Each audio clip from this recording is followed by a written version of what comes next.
On pense souvent que la clé d'une bonne conversation, c'est d'avoir toutes les réponses. Mais et si c'était tout le contraire? Si la vraie clé, c'était de savoir poser les bonnes questions. C'est exactement ce qu'on va explorer ensemble aujourd'hui, l'art de la question, pour vraiment transformer nos échanges. Cette question, elle va un peu à l'encontre de notre réflexe naturel. On est souvent câblé pour résoudre, pour donner des solutions. Mais imaginez une seconde.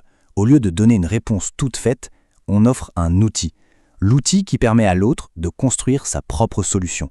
C'est ce changement total de perspective qu'on va décortiquer. Du coup, l'objectif change complètement. Il ne s'agit plus d'évaluer ou de juger, mais plutôt de créer un espace pour accompagner. L'idée, c'est de permettre à la personne de naviguer dans sa propre expérience, de trouver son propre sens et surtout à son propre rythme. Alors, avant même de penser aux mots qu'on va utiliser, il y a un état d'esprit à adopter. C'est la base de tout. Découvrons ensemble ces fameuses règles d'or qui peuvent transformer une simple discussion en un vrai dialogue de confiance. Chacun de ces 5 principes est en fait une pierre angulaire pour bâtir la confiance. Ce n'est pas une question de performance, mais d'authenticité, vraiment. En restant ouvert, en ne dirigeant pas la conversation et en étant vraiment centré sur l'autre, on construit cet espace où la réflexion peut enfin s'épanouir en toute sécurité. Bon, passons à la pratique. C'est bien beau la théorie, mais concrètement, imaginez qu'on a une boîte à outils. Chaque type de question est un outil spécial conçu pour une tâche bien précise. Voyons comment on s'en sert. Voilà notre premier outil, le plus fondamental. Avant toute chose, il faut être sûr qu'on parle bien de la même chose.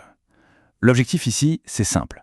Établir une base factuelle, une compréhension partagée de ce qui s'est passé. C'est le point de départ. Une question comme celle-ci, ça ancre tout de suite la conversation dans le concret, dans la réalité. Ça permet de rassembler les faits sans aucun jugement et de construire une base solide pour la suite de l'échange. Ok, une fois que les faits sont sur la table, on peut sortir le deuxième outil. Là, on passe de l'extérieur à l'intérieur. On ne s'intéresse plus seulement à ce qui s'est passé, mais à comment la personne l'a vécu. Vous voyez, une question comme ça ouvre la porte sur le monde intérieur de la personne. Ses pensées, ses émotions, le pourquoi derrière ses actions. C'est à ce moment-là que la conversation gagne vraiment en profondeur. Celui-là, c'est un outil un peu plus subtil. Il sert à explorer en douceur les suppositions, les modèles mentaux qui façonnent la vision de la personne. On cherche à comprendre comment elle interprète le monde qui l'entoure finalement. Avec une question pareille, on encourage une forme d'analyse. On aide la personne à prendre un peu de recul, à se décentrer et à voir la situation sous un autre angle. C'est souvent là que les déclics se produisent. C'est notre outil zoom arrière. Après avoir exploré tous les détails, toutes les perceptions, on prend de la hauteur. L'idée, c'est de relier les points entre eux pour en tirer les leçons, les apprentissages importants de l'expérience. Ah, celle-là, elle est incroyablement puissante. On ne cherche pas un coupable, on cherche un apprentissage. Elle pousse à une vraie auto-réflexion et c'est ça le véritable moteur du développement, que ce soit personnel ou professionnel. Et voilà le dernier outil de notre séquence. Une fois que l'analyse est faite, il est temps de transformer toute cette réflexion en action concrète. On bascule du passé et du présent vers ce qui est possible pour demain. On termine sur cette note qui est hyper responsabilisante. Cette question, elle redonne le pouvoir à la personne. Elle redevient l'architecte de ses futures actions en s'appuyant sur tout ce qu'elle vient de comprendre. Avoir de bons outils, c'est essentiel, c'est sûr. Mais ils sont complètement inutiles si on ne les utilise pas avec la bonne intention. Leur efficacité dépend à 100% de notre posture. Alors parlons-en de cet art de la présence qui est en fait la vraie clé du succès.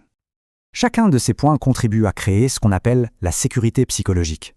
Sans cette posture d'écoute, cette curiosité sincère et cette absence de jugement, même la meilleure question du monde tombera à plat. C'est vraiment l'atmosphère qu'on crée qui permet à l'autre de s'ouvrir. Maintenant qu'on a vu ce qu'il faut faire, c'est tout aussi crucial de savoir ce qu'il ne faut surtout pas faire. Ces pièges, ils sont courants, ils peuvent anéantir en une seconde tous les efforts qu'on a faits pour créer un dialogue. Là, le contraste est flagrant, non ? D'un côté, on a des questions qui ferment, qui suggèrent, qui jugent, et de l'autre, des questions qui ouvrent des portes, qui explorent, qui respectent. Le choix qu'on fait entre les deux détermine tout. Soit on encourage la réflexion, soit on l'étouffe.